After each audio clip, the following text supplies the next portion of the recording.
আসসালামু আলাইকুম। সবাই কেমন আছেন? আশা করি অনেক ভালো আছেন। আমি আল্লাহর রহমতে অনেক ভালো আছি।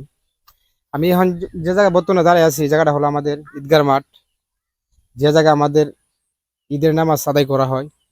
তো গাইস আমি দেখাচ্ছি আপনাদেরকে আমাদের সম্পূর্ণ মাঠটা। দেখেন মাঠটা কিন্তু অনেক সুন্দর, অনেক চওড়া, অনেক বড়।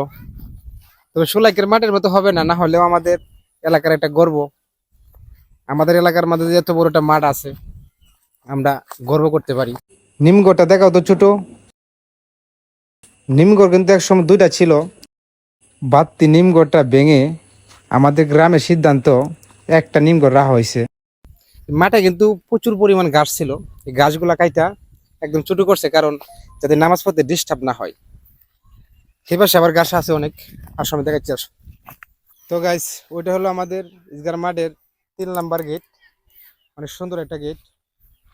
আবার 4 নাম্বার গেট হলো নামারটা পিছনে দেখো তো, 4 নাম্বার গেট।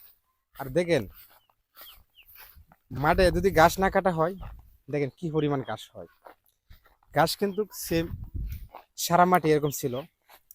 এখন গাছগুলা কাইটা নিয়ে যাইতেছে মানুষে, কারণ মাঠটা ক্লিয়ার করতে হবে, ক্লিয়ার করার দরকার, যাতে আমাদের নামাজ আদায় করতে কষ্ট না হয়।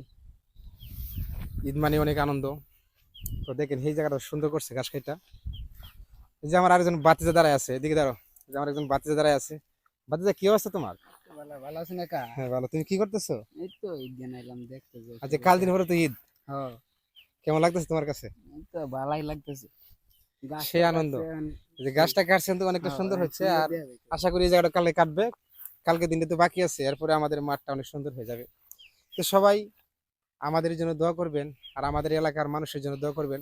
আমাদের এলাকার অনেক সাপোর্ট আছে, তার জন্যই আমাদের এই মানে গ্রামের একতার কারণেই আমরা কিন্তু অনেক সুন্দর মাঠ তৈরি করতে পারছে।